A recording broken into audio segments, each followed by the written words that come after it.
The Milwaukee Bucks just changed the conversation about their offense. No Giannis Antetokounmpo. First preseason game on the road, and they still controlled the pace. Beat the Miami Heat 103-93, and looked like a team that knows exactly how it wants to play.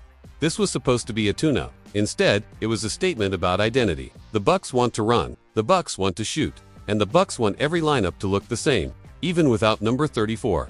Date and place, October 6th, Kaseya Center, Miami. Giannis did not play. He only rejoined the team on October 4th after recovering from COVID-19, and Doc Rivers made it clear pre-game that he would ramp up over at least a few days before any contact. In Doc's words, "We have a good plan, just a conditioning plan to make sure he is in rhythm, get his lungs back." That was the biggest hit for him.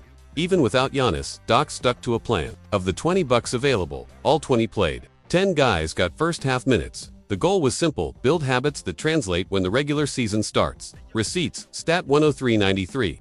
Plus 10 on the road, with every player seeing the floor. Quote, "We want every unit to play the same way, regardless of who is on the court." Doc Rivers repeated that theme before and after. Consequence, cohesion showed up in all 4 quarters, not just the first 5 minutes. Starters for Milwaukee in this one: guards Kevin Porter Jr. and Gary Trent Jr., forwards AJ Green and Kyle Kuzma, center Miles Turner. Making his Bucks debut. Yes, you heard that right. AJ Green at the forward spot, stretching the floor and hunting threes next to Kuzma at the 4, with Turner anchoring the rim. On paper, that is a lot of shooting and a lot of quick decisions. On the court, it looked like a team leaning into speed and space. On the Miami side, Norman Powell carried much of the scoring load early with 18 in the first half. Tyler Herro is out after foot surgery, so the Heat leaned on guards and wings to create offense, while Bam Adebayo and bigger bodies like Andrew Wiggins in this game sought to test Milwaukee's smaller lineups. You can talk about playing fast all summer. The question is whether you actually do it when the lights are on. The Bucks did. First quarter snapshot, Bucks 30 points, 3-for-9 from 3 in the opening 12 minutes. 10 assists on 18 made field goals by halftime. Created 13 points off 7 first-half Heat turnovers. Those are not just random stats. They tell a story of intent. Kevin Porter Jr. and Gary Trent Jr. pushed off every miss. Bigs ran the middle lane. Wings hit corners. Kick-ahead passes were not the exception, they were the rule. And when the half-court slowed down, the Bucks kept the speed alive with cuts. We saw 45 cuts, baseline drifts, and strong side exchanges that kept the ball hopping. The goal was not just to shoot more threes, but to generate higher quality looks earlier in the clock. That is a philosophical shift. Miles Turner in a Bucks uniform changes the geometry of the floor. In his first 15-plus minutes, he scored 8 points and blocked 2 shots. But the more important part was what did not show up in the box score: shots he deterred, drives he and how his pop to the arc opened paint lanes for Porter Jr. and Kuzma. With Turner on the floor, Milwaukee could run 5 out on Mex or flow into early drag screens and transition. The first screen at half court forced the Heat to commit early help, and that is where the Bucks punished Miami with kick-aheads to shooters. Doc Rivers teased this look since camp, and tonight we saw why he likes it. Gary Trent Jr. in the first half, 11 points and 21 of play on 3 of 6 shooting and 4 of 6 at the line. AJ Green, 9 points on 3 of 8 from deep across 17-plus minutes. Offensively, this duo fits next to a downhill ball handler. Defensively, there are questions that Miami tried to exploit early. Green picked up 2 fouls in the opening 3.5 minutes. Trent was hit with 1 in the first 3. The Heat tried to target Green with Norman Powell's burst, or with bigger bodies like Wiggins and Bam.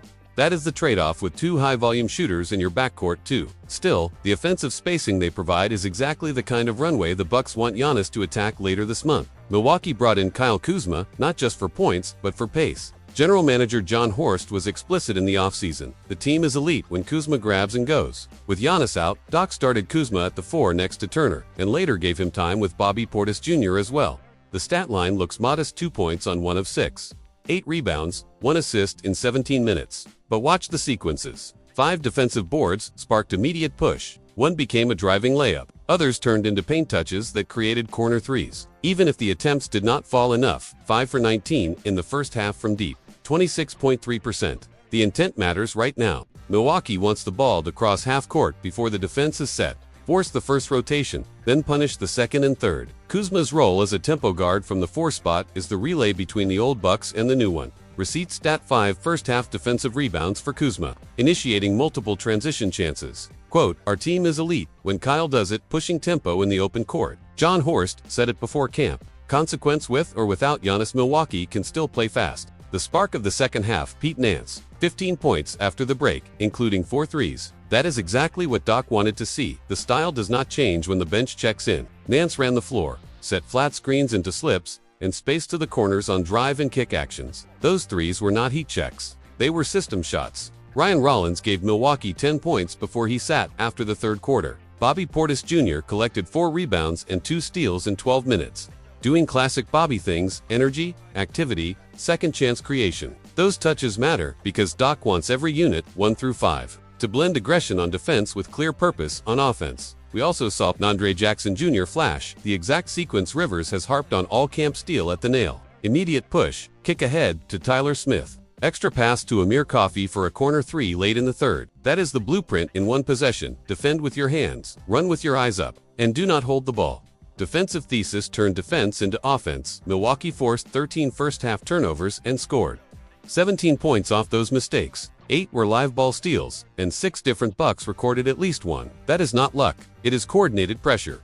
How did they do it? Nail help early. With Turner behind the play, perimeter defenders jumped driving lanes and lived with strong side digs. Show and recover on heat handoff. Miami loves to flow into dribble handoffs to get shooters downhill. The Bucks disrupted the rhythm by showing size at the level, then sprinting back to contest kickouts. Tag early in transition. If you want to run, you also have to run back. Milwaukee got bodies to the paint quickly, then built out to shooters. That denied the first easy Miami look and triggered fast breaks the other way. Norman Powell was the best Heat player in the first half, 18 points on 6 of 12. He attacked switches, lived at the elbows, and hit a couple of rhythm threes. Bam drew attention at the level and forced rotations. But without Tyler Herro, who was out after left foot surgery and coming off his first All-Star season at 23.9 points per game last year, the Heat had to manufacture shooting by committee. The Bucks were fine with that. When the ball found the third ball handler, the Buck defense was already loaded to the ball and in position to run on Mrs. Cole Anthony to the locker room. New Bucks guard Cole Anthony had a rough moment in the first half. Catching a stray elbow from teammate Bobby Portis Jr. while chasing a defensive rebound, he left for stitches due to a laceration. Doc noted that Cole has been knocked around a bit in camp, which led to him sitting certain sessions. Anthony finished with 2 points, a steal, and an assist in just under 7 minutes. Availability is a skill, and for Cole, the priority is simple: get healthy, stay available, and plug into that second unit pace. 2 small plays that show the bigger plan. Gary Trent Jr. earned 3 free throws with 5:59 left in the second quarter, baiting a foul from Andrew Wiggins in the deep corner as the clock expired. That type of contact draw on the shooting arm is a point of emphasis for officials this year. Translation: if you are going to close hard, you must chop your feet and show hands. Trent is going to live at the line if teams ignore that. Early fourth quarter, the Bucks ran a flat 5-out possession with KPJ at the top, Turner spacing left slot, and Kuzma in the right dunker spot before lifting to the wing. 1 swing, 1 drive, 1 skip, corner 3. That possession is the cliff notes of the new offense. Trust the pass, trust the spacing, make the simple read. Style over stars. Winning without Giannis matters less than how they won. Pace, threes, and pressure traveled with every lineup. That is how you build a top 10 offense that does not collapse when the MVP sits. Turner unlocks both ends, even in 15 minutes. His 2 blocks and threat as a pop big changed Miami's coverage. He can play drop, he can switch enough, and on offense he widens the floor so the guards do not have to thread a needle every trip. Add the eventual Giannis Turner minutes, and the rim will be heavily guarded while the corners stay open. The Kuzma question has an answer. Kuzma, as the 4 who rebounds and pushes, is not a theory. It is a weapon. Even on a cold shooting night, his 8 boards and instant outlet decisions move the game into the Bucks' hands. When Giannis returns, Kuzma toggles to spacer cutter screener. When Giannis sits, Kuzma becomes the tempo engine. That flexibility is the entire reason Horst made the bet. What is next? Schedule note: the Bucks host Detroit on October 9th for their second preseason game and first at Fisher Forum. Tip time against Miami was 6:30 p.m. CT.